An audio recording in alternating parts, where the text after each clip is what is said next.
I know what you're thinking. Ladies, there's only one of me. Not all of y'all can have me. Ladies and gentlemen, this is a very special episode of the Marvin Constant Show.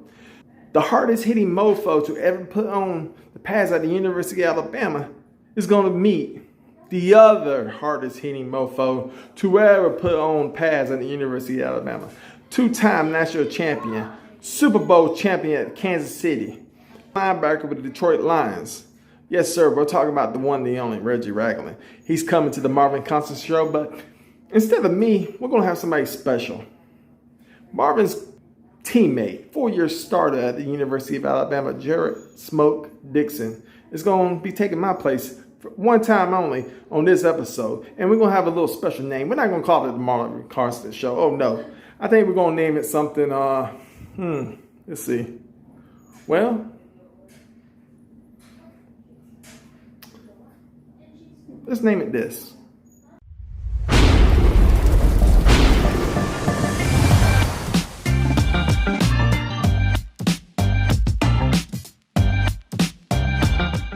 About some pudding pops over there, man. Come on. Well, y'all dirty. All right, I'm gonna leave y'all alone. I'm done. I ain't gonna bother nobody else. Hey, Reggie Ragland. What's good? I just want to let you know before we get started, we're about to get started. I just want to let you know this is an honor, and I appreciate you doing this. Oh, yeah, anytime, man. Y'all my peoples. Appreciate it, brother. Reggie Ragland, Bama great inside linebacker. Bob Jones High School, University of Bama great, like I said before. Was drafted in 2016, second round, the 41st pick by the Buffalo Bills. First year, 2016, he was on IR. Got traded in 2017 to the Kansas City Chiefs, where he played from 2017 to 2019. Won a Super Bowl in 2019. Detroit Lions, 2020. Career highlights: two-time first-team All-SEC from 2014 through 2015. Unanimous All-American 2015. SEC Defensive Player of the Year 2015. 2 times national champ. 1 time Super Bowl champ. One of the few people in the world that's won it on every single level: high school, college, and the NFL. Reggie Ragland, I appreciate you joining us today. I appreciate y'all for having me, man. Thank you, brother. Roll Tide. Roll Tide. Well, I have the honor of being blessed to be around 2 of the best and 2 of the better inside linebackers that I have seen at the University of Alabama. A lot of people won't remember Marvin Constant, Mr. 4-5, but he was coming through there like a Mack truck. I know Jamal Lewis remembers Marvin Constant. But Reggie, your time, your day. What you Yes, say? sir. I said, it's your time, your day. We here to talk about you. And just to visit. Yes, sir. So let's go ahead and jump right into it. So, Reggie, I got to ask you first and foremost, playing at Alabama, playing linebacker, it's a very prestigious position. It's a position where you've seen some of the greatest NFL players come from Alabama, from Cornelius Bennett to Derek Thomas to the Dante Hightowers. I mean, the list goes on and on. So for you, my question is, how was that for you being a high-profile recruit and having to sit in that room, that meeting room with C.J. Mosley, Reuben Foster, and all those guys, and have to wait your time to actually get on the field? Oh, man. It was like I had to learn football over again my first couple of years because I love Bob Jones, but, you know, football with Coach Saban, you have to break it down, know it inside and out, and, like, I love my coaches, but I didn't get the in-depth coaching like I did when I got to Bama. So I pretty much learned football all over again, which was cool. So, but you know, timing is everything in football, regardless. So, but the reason I wanted to go to Alabama because I wanted to be like Rolando McClain, man. Because you know, Rolando grew up like 15 minutes from me, and then I'm a 10th grader down there, 9th grader, watching him do his thing with all them guys, with Dante, CJ, and all them. Like, man, I want to be just like them. But a lot of people don't know it was between Auburn and Bama with me coming out. And like, I ain't gonna lie, I was leaning towards Auburn pretty heavy because me, Jameis Winston, and Qual Alexander, we all wanted to go to the same school, and we all was feeling Auburn at the time. But then I'll never forget. It was the day before Christmas, and my junior year, and my dad was like, "Man, let me holler at you." I'm like, "Okay, what's up, Pop?" And he was like, "Man, think about this. Tell me all the guys Auburn got at linebackers right now." At the time, it was just Josh Bynes, which he's a dog. And then he's like, "Tell me all the guys at Alabama right now. That's All-Americans and it's doing their thing." At the time, it was Rolando, CJ, Courtney Upshaw, Nico Johnson, all them guys. And think about it like now, who's winning right now? Alabama. And who they putting in the league right now that's producing? I'm like, Alabama. He was like, "Son, go where you know you're going to get the coaching at and all the guys that's done before you so you know the blueprint and to go into the league and all that." I was like, "All right, Pop, you're right." So I thought about it, and the next day, I was like, "All right, I'm ready to commit." You know, all right. And I wanted. That's when I committed to Bama, because my dad was like, "Come on, son.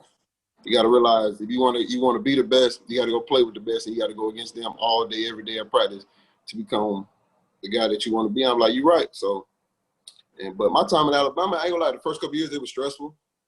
Like I said, I had to learn football all over again. Then I got these dogs in the room, and then if you're not producing, you steady getting put down the depth chart. And once the season, like not OTA, but like Spring ball.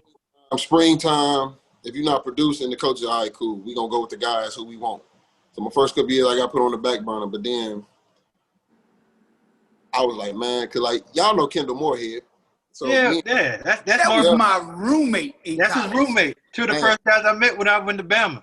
Man, that's my guy. And and I was talking to him my sophomore year. He was like, "Man, Reg," and he kept it 100. He said, "If you're not playing by your junior year, and you got to go, right? You got to go somewhere else." And I was like, "Dog, you right."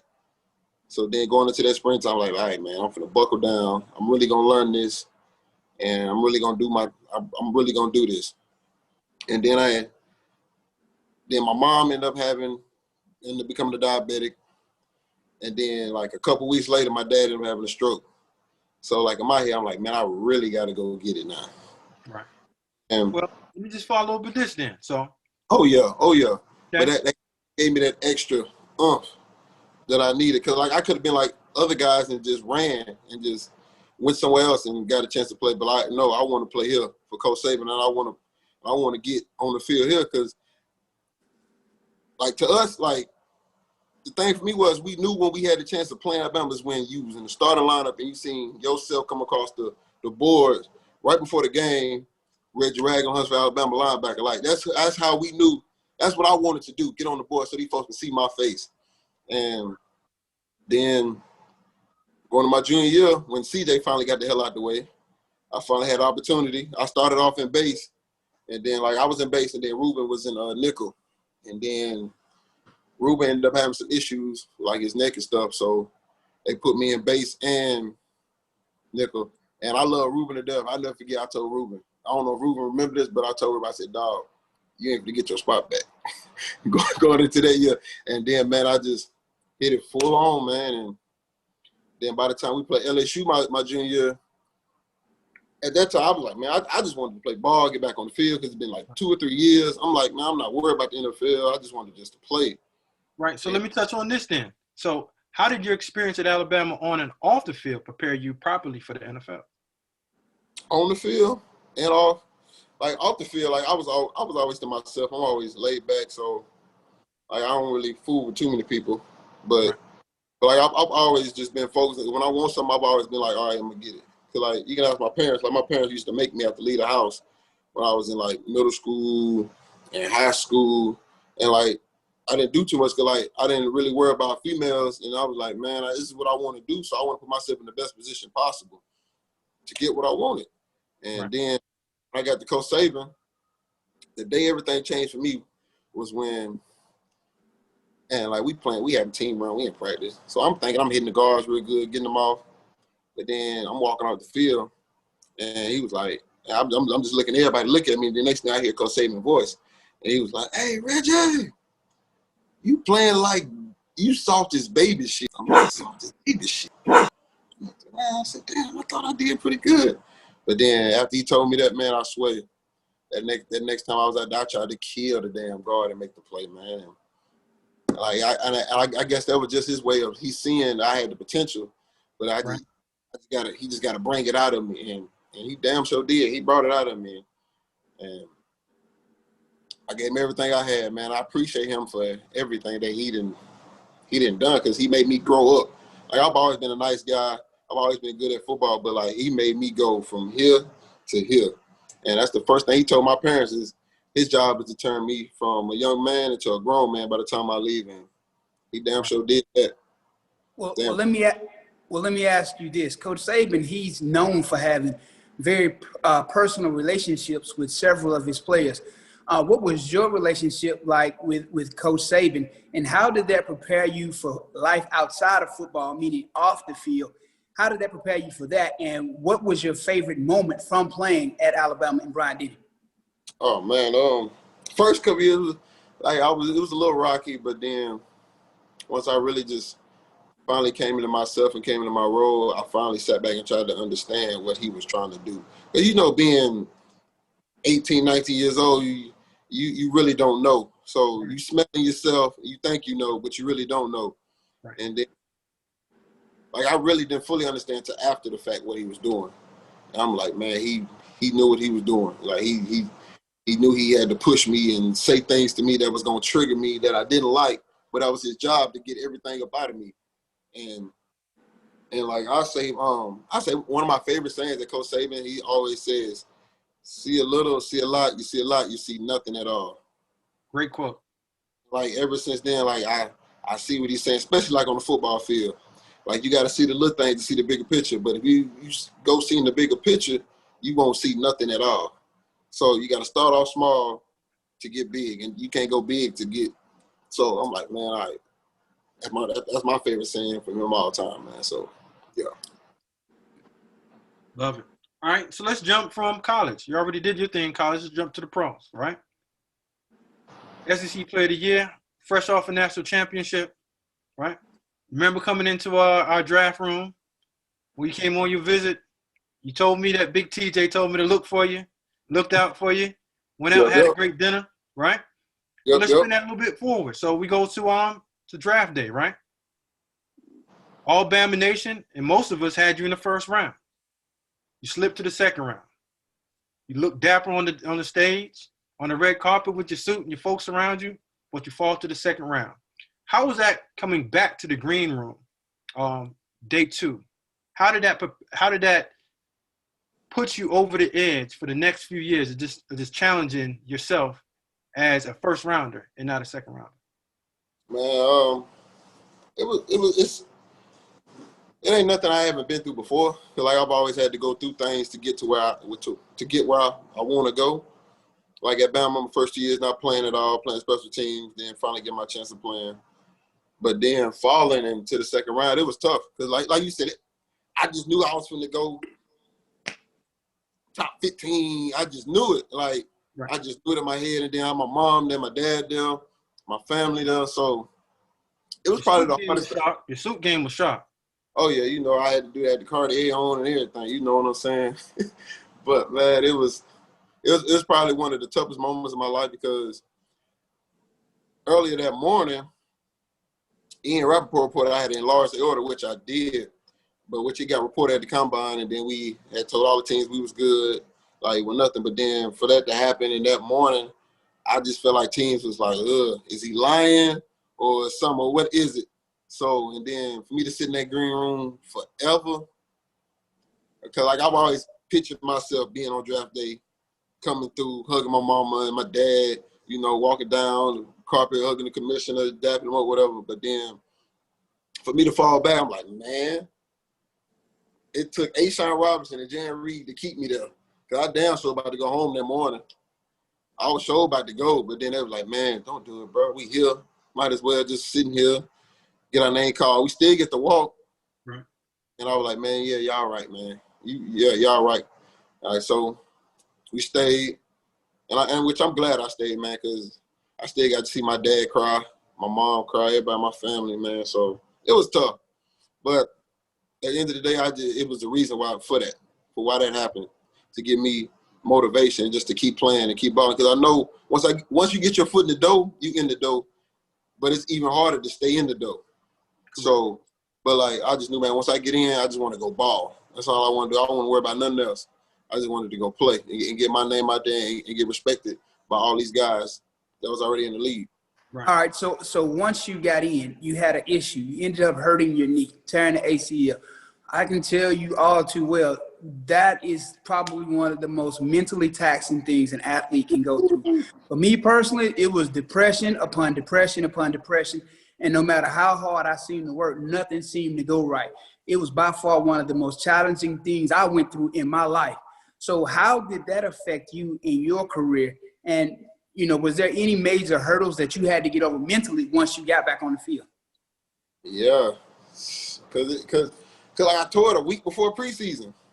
And like I was just starting to get the hang of everything, you know, playing against guys like Richie Incognito on the line and Woods at center. And them guys was bringing it to me as a rookie.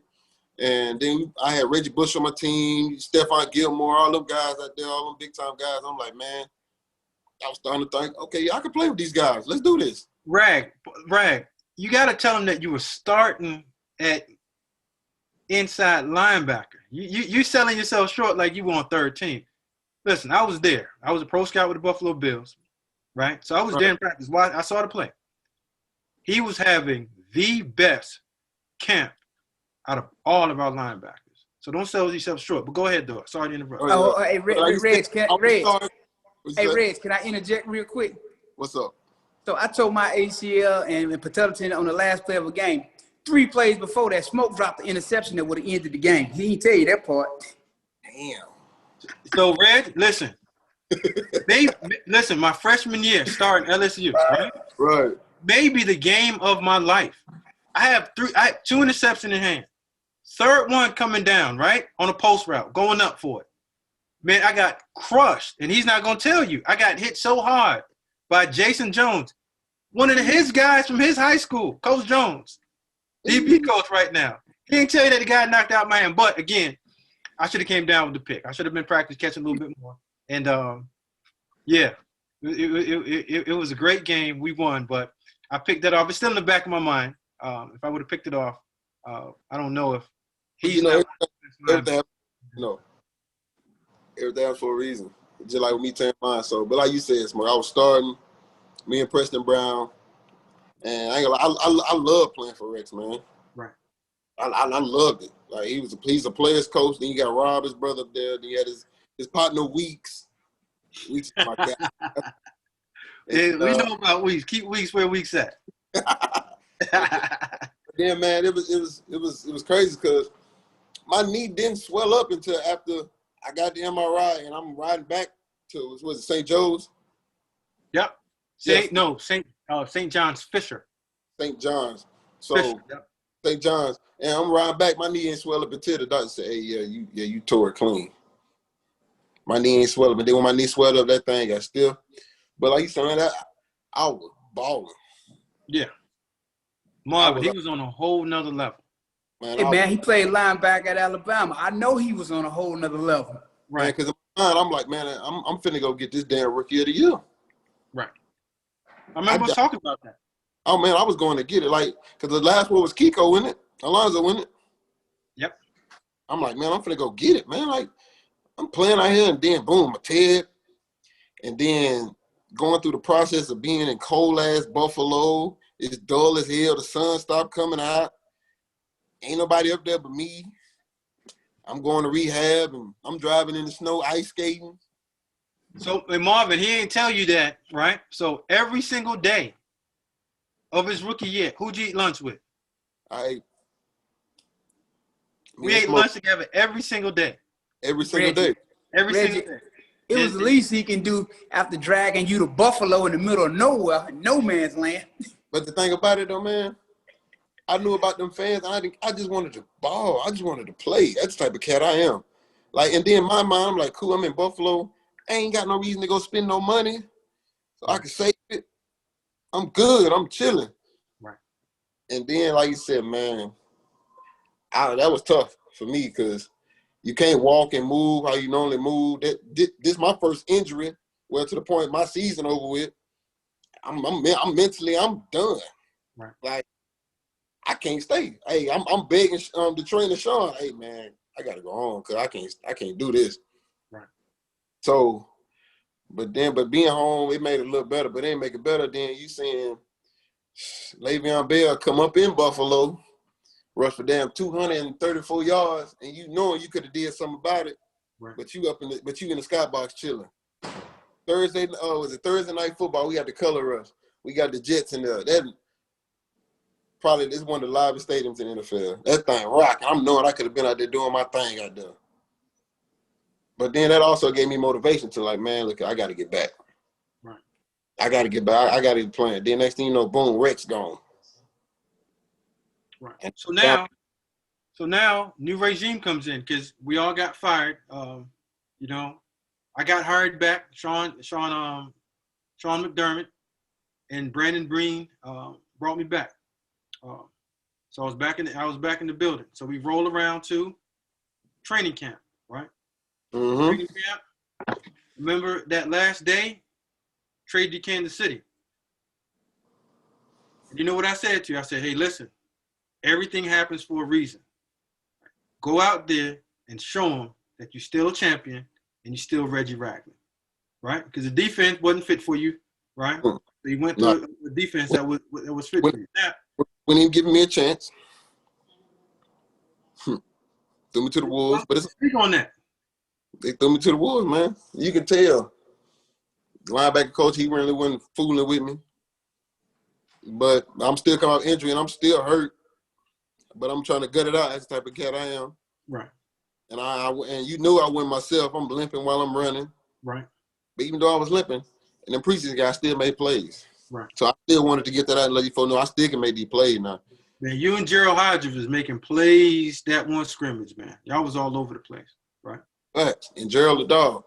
Oh, Well, it's the nature of the beast. It's the business. Right. It is what it is.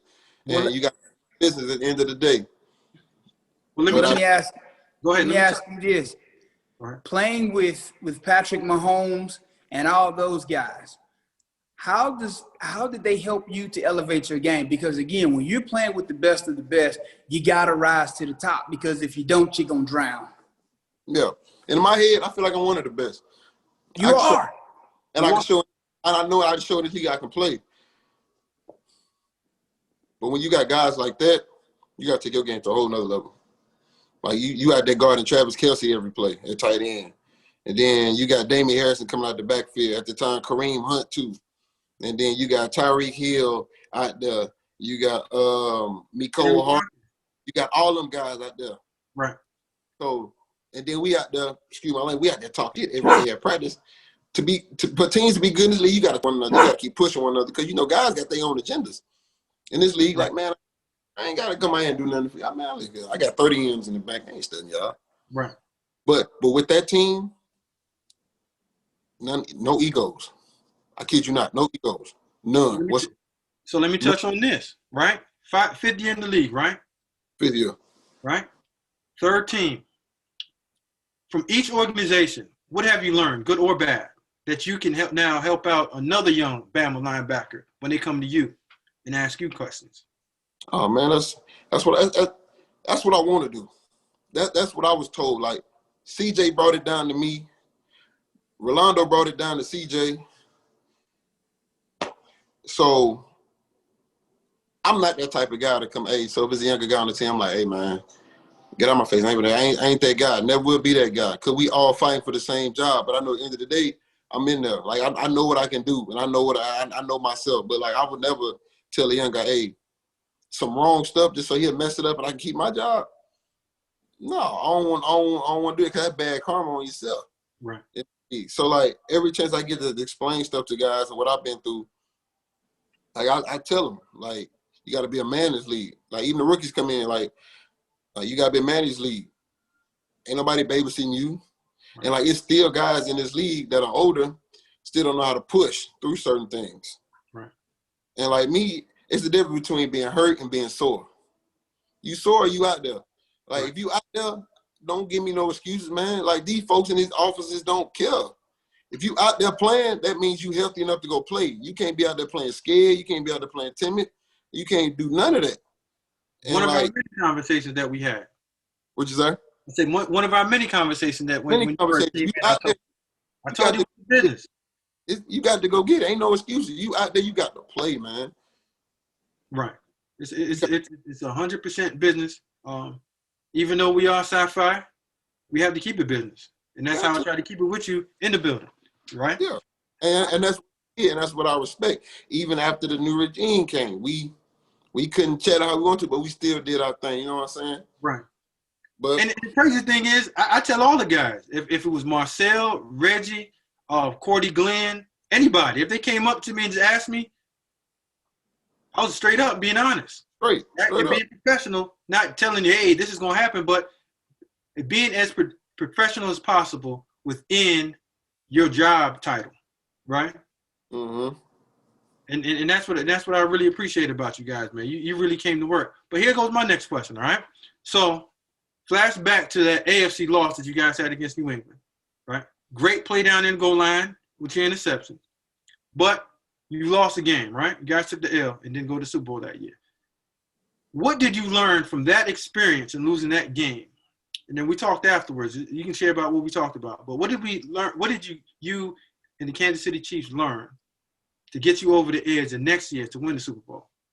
You gotta finish, man. You can't leave plays out there. Every play out there, you gotta go make it. You gotta finish. And then that's all we did. That's all we talked about. We talking the same thing. Hey, yeah, that happened last year. It's over now. We gotta go finish. We gotta go play. Like, we can't leave plays out there. We got to play tough, smart-minded football. We got to stop the run on defense. You know, one of my coaches always used to say, losing builds character.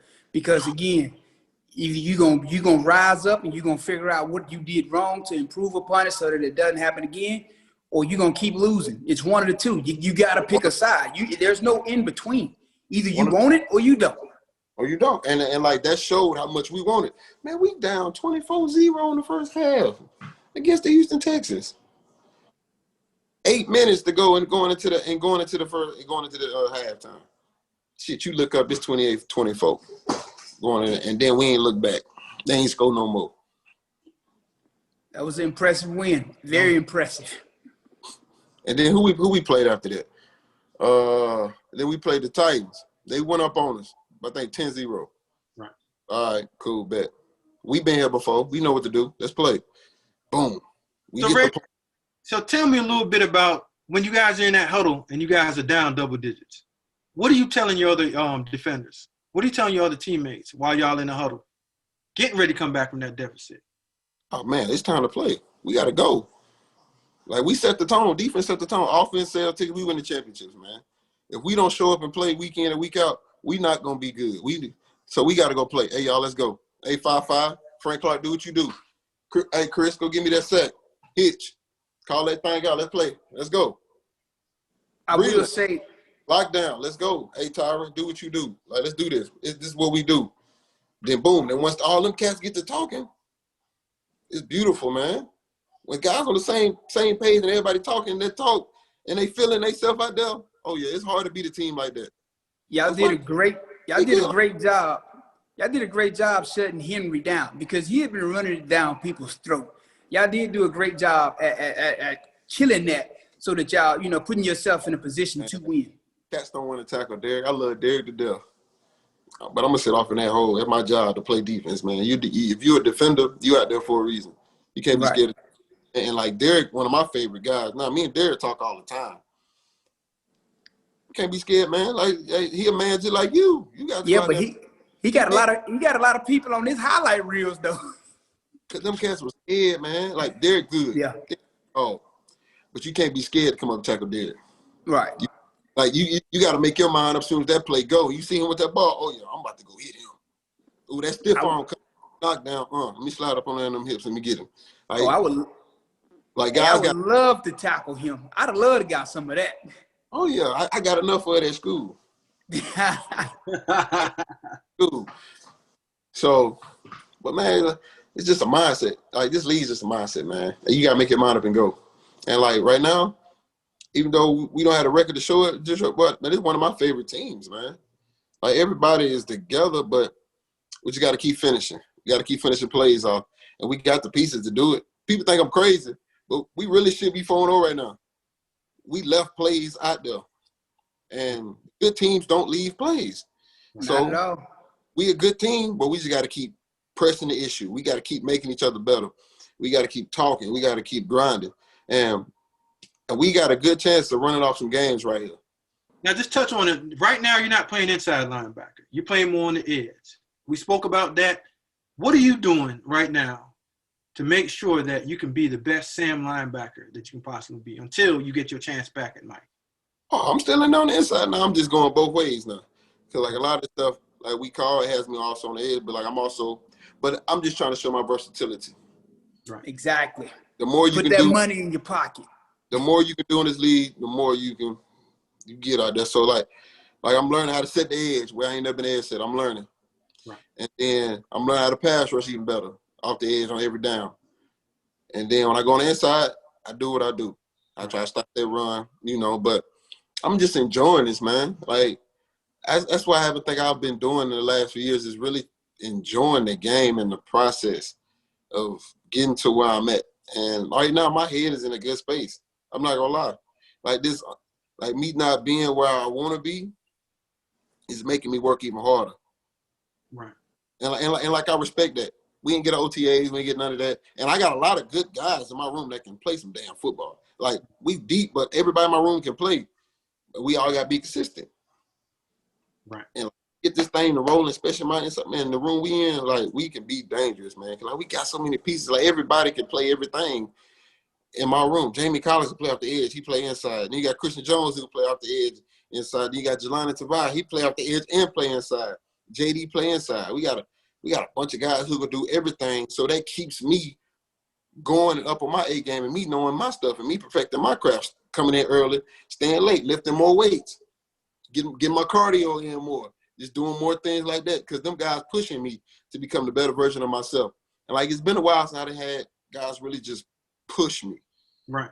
And, like, them guys are natural-born athletes, natural-born leaders. So I'm appreciating them guys to death because they making me up my damn game and become a better player.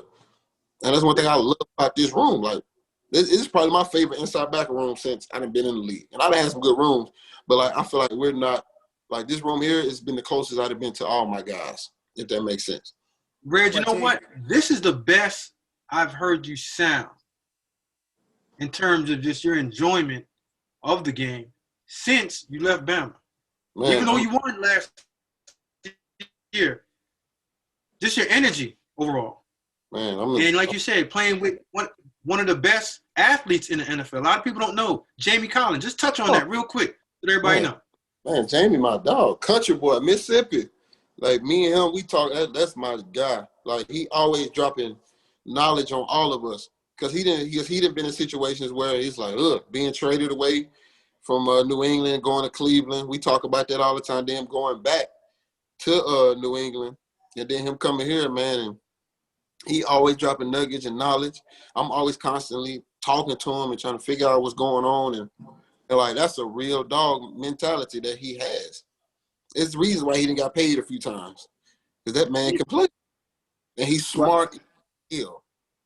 Man, I tell you, smart. You want to do some working out? You ever in Atlanta? Just hit me up. Yeah, I'd be more than happy to do some working out with you. Oh no, yeah, I see them traps. That you about to bust about that shirt. I see it. Hey, you see what I just dropped on that screen? Oh yeah, man, get your swole. Hey, Reg, here's a crazy thing. So he's been this size since I met him. He's just walking around all boxed up. I'm like, dude, let your traps relax, man. Man, hey, man. what? Hey, listen, man. I was 18 years old, benching 520, squatting 650. Oh, you can No have lie. that. No lie. Oh, I believe it. Don't get it twisted. I was 18. I was squatting the house. I was over there at 600 on myself. But that bench, that was never for me. That was never me. Long as I got these here and these things up here strong, these bumpers. Right. Yeah. I'm good. Right. We're in the time right now where we've seen the lack of minority head coaches and front office execs, right? As a current player in the NFL right now, and you're seeing it, and you're playing, right? how does that make you feel that you don't see a lot of minority head coaches or front office execs throughout the NFL? Your thoughts? It's tough, as a black man. Like, I love to see more of us in there. But, we got to work a little bit harder as ourselves to get where we got to go. In which, a lot of us are qualified for the job. But, it's a friend league. Like, people going to put in who they want to put in. But I wish there was more of us, because it'd be easier for, like, a lot more guys to be themselves and bring out their personalities. Because, like, you've been in locker rooms. A lot of guys feel like they can't be themselves. They got to walk on eggshells just because the color of their skin. When you look at the statistics, when you look at major college football and the NFL, the majority of the players, 90% are African-American. So Right. when you have a player pool that's 90% African-American, and then you look at the coaches pool, which is very limited when you see African-Americans, I think it should be a lot more diverse and related to the fact that, okay, if a coach can't relate to a player, how do you expect to get the best out of him? And I don't think the two numbers, they're so they're so disproportionate that how do you fix the problem? Because again, it's not going to happen overnight. So what's the solution to the problem to level that playing field? Because even with the Rooney Rule, it still hadn't seemed to help get more African-American head coaches in place. So it's got to be more than just a Rooney Rule and somebody saying, oh, we're going to interview more African-American coaches. Well, That's tough to say right now. So, like, I don't know how we got to do it, but like I said, we just got to keep working, put ourselves in the best position possible, and we can't screw ourselves. Right. So, but that's tough to say. Like you said, it's too very disproportionate. It is. So, just being in the building and working for an NFL organization. I've been a coach, a scout, and for the XFL, I was the director of football operations. So I basically ran the entire team, myself and Pep Hamilton. But when we talk about having leadership positions available to us and having the opportunity to interview for those positions, I think it goes a little bit further than just creating a rule. Mm-hmm.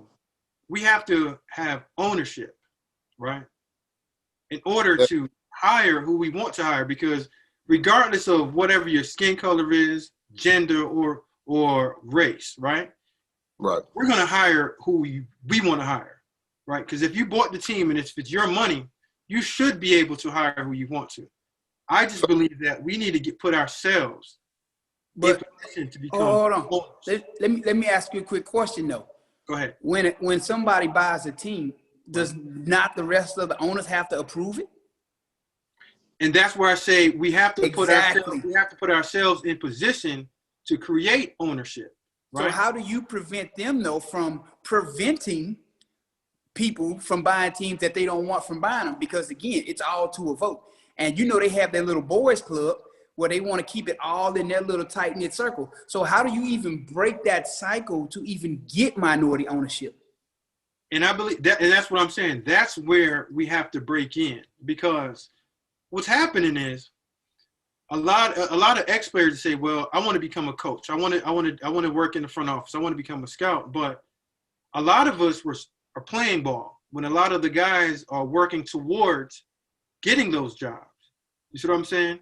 Mm-hmm. And when a few of us get put in that position, I don't feel like we bring each other with us, right?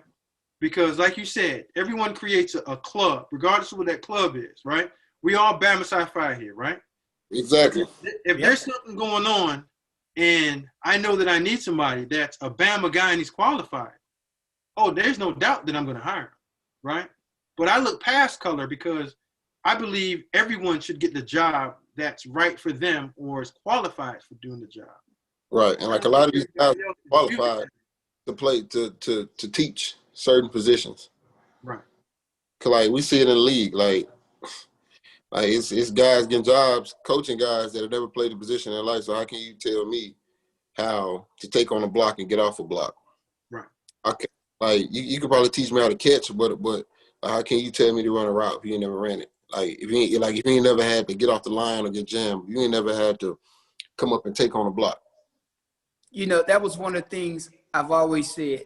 How are you going to coach somebody and tell them something to do that you've never done or couldn't do? So how you going to tell me how to do it when you couldn't even do it or you've never even done it? It's like everybody is different in certain ways. So a good coach is going to find what works best for that player. And like, I get what you're saying. And that's the one thing I respect about Coach Patricia. He understands all of us are different.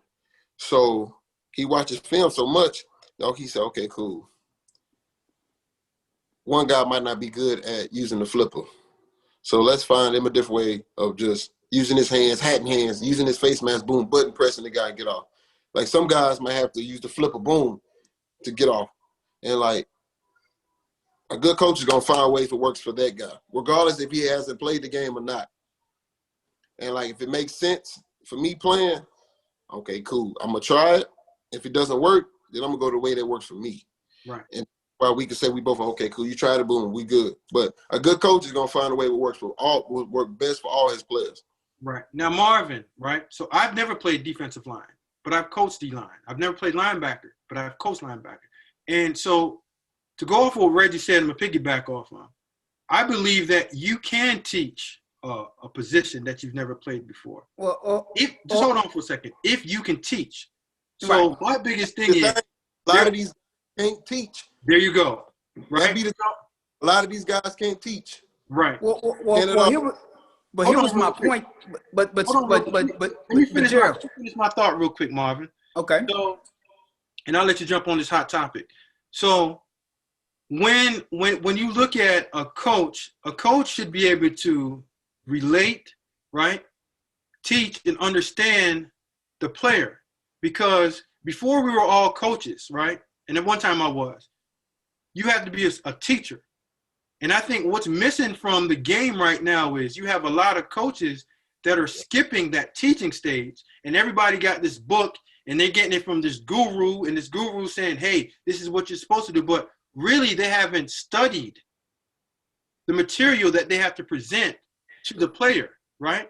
Because back in the day, most coaches were high school gym teachers. They were actual teachers before they started coaching. Now you have guys that aren't good teachers that are saying, hey, I got a Reggie Ragland and a Marvin Constant. Hey, the ball is going there. Just go. But you haven't taught that player what it is to read the triangle. Like, read them damn guards. Okay, cool. That guard get over. Boom. Okay, boom. Pull. Boom, I'm there. Get it fit inside. Boom. Okay, my guy going to come around. Like, they don't teach. Like, a lot of people don't teach that. Right. And then that's where you get – and then that's where you hear the issues of a lot of guys in the league, like, with teams and players with teams. Because, like this man is not coaching. All he doing is just telling us. Okay, cool. See it. You can see a well-coached team. All right. Well, here was my point, though. I wasn't saying that a guy – okay, for prime example, like you, Gerald, you played football. You played at a high level. You played corner. So a lot of the techniques that you played at corner will translate to playing linebacker, will translate to playing D-line as far as, guys getting off the ball. A lot of that stuff translates from position to position. What I was speaking on is these guys who get jobs because they free and hired them, and they were analysts in college or something like that and never even played the game. That's what I'm talking. I'm talking about that boys club. And what's crazy, one of my favorite coaches, he only played the game in high school, but he's one of my favorite coaches. And like Gerald said, he relates to us, he teaches us, and he put us in the right position. And he's a linebacker coach for the Bears right now. One of my favorite guys, Mark DeLeon. That's one of my favorite guys ever. I know if I got a problem right now to this day, I can call him right now. He'll wake up and he'll talk to me. What's up, Reg? But there's an exception to every rule, though. But you know what I'm talking about. But not every coach is like that. No. Yeah. We totally understand that part. But totally. I don't believe you truly have to. No. Played to right. I'm just talking about these ones who their homeboy gave them a job because it was their homeboy, and they ain't got a clue about what they doing. That's what I'm talking about. All right, COVID-19, this last one. COVID-19, right? You in college, Reg, and you are projected as a first-round draft pick. Are you opting in or are you going to opt out? And why didn't you opt out this year and why you playing?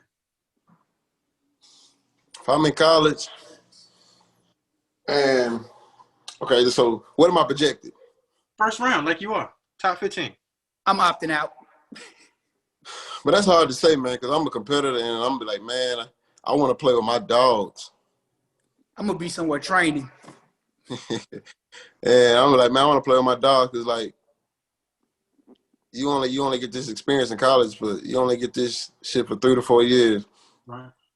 And I ain't got no kids. I ain't got no girl. I ain't got no wife. I'm going to play, man. That's just a competitor in me, man. Just like a lot of people thought I shouldn't have came back from my senior year, but I did anyway. So what's for me is for me. Right. So, and, like, if you're thinking about getting hurt, you don't need to be playing the game, man. You don't even need to be playing the game because them folks know you can play, you're going to play. Right. Very true. Now, Mook, now, Marvin, the question's on you, right? After your freshman year, right, you're one of the higher-rated linebackers, right? So let's flip this. Say you in college and you in the same position that you at, right? Are you opting in or opting out? At one point, I was the number 2 rated linebacker in the country, only behind LeVar Arrington. So, yeah, I'm going to opt out. But my reasoning for opting out would be so that I could focus more on what I need to do. Because in a season that doesn't really count, I mean, what do you really stand to gain from that? If you already know you're going to be a first-round draft pick, why not take that time and start preparing yourself for that next step? You know, that's less wear and tear on the body. Put yourself ahead of the game. You know, but then again, you might hurt yourself from not playing because then teams going to look at you like, well, you opted out. So it's a two-way street. You know, you just got to pick what's best for you. But me personally, I would opt out. Guy, but let's say that number 3 guy play, and he go out there and do that damn thing. So guess what?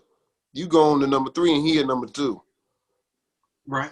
That's just part of it. But you know what? being on the scouting side of it.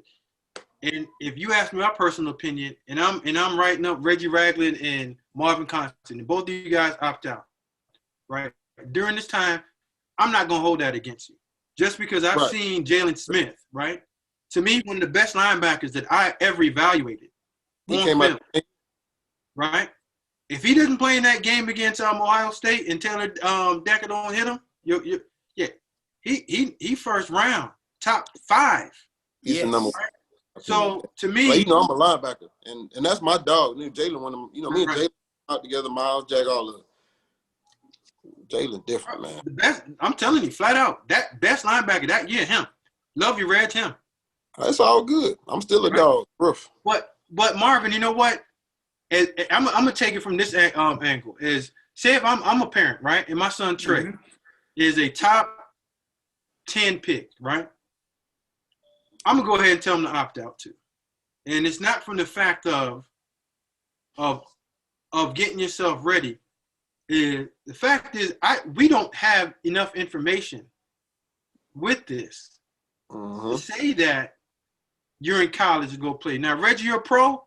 Yeah, you're getting paid for that, right? But when you're in college, you don't have that game check coming in, right? No. You are playing for the next man that's getting paid, which are the coaches, right? So my deal is the players that are in the actual trenches and are actually out there and can get the COVID-19 aren't the guys that are getting paid. So why should those guys in college now put themselves at risk to go play if I already know that I'm already a first rounder? Exactly. If you nobody knows third round draft pick in this year, in this climate right now, man, go sit down somewhere. Nobody knows the long-term effects. Nobody knows what this is going to do to the body in 15, 10, 5 years from now. So, yeah, man, you know, you got to take care of yourself first and foremost. Yeah, you got to put yourself in the best position possible. Right. And for each man, it's what they have to do. But for me, and I'm advising anyone, dude, go sit down. You first, second, third round, go sit down. Go play. Let the evaluators do their job. And we're going to evaluate. If we got to go back to film from last year, we'll do that too. But no, my dad, son, sit your ass down. And like you said, You would have said, "So sit your ass. Let's go. Hey, let's go get right now. Let's go I get right." wouldn't be mad. Like, so to me, it's just like saying what you said earlier. When you committed to Bama and your father had to sit you down. I've been in that situation where I'm recruiting a player, right? And one of the things that I did not like hearing was the parents saying, well, it's his decision. It's his decision. Well, you got to pull parent aside and say, okay, good. We're talking to a 17-year-old, right? Mm-hmm. Or 18-year-old. Or if you're in third year, a 20-year-old, about making a decision that's going to affect their lives moving forward, right? You're the adult. You're not going to make that decision for them, but point them in the direction, give them enough information to come up with the proper answer moving forward. Because when we're young, we're just looking at saying tomorrow. We ain't thinking about 5-10 years from now. And that's one thing I respect about my dad. Like, every decision that I've made in my life, he's always been there to give me his input on it. And, like, that's what parents gonna do. They're gonna put their input on everything regardless, even if you don't even want to hear it. Right. And, like, everything I've done, like, even like, you know how I was on the basketball court. A lot of people don't know that. A lot of people don't. And so, like, my dad, like, he used to have hella AAU teams call me. Hey, we want you to come play. Can you come? Blah, blah, blah. My dad would be like, hell no. And I'd be like, in my head, I'm like, man, I want to play, Dad. Like, but then one day he sat me down. He was just like,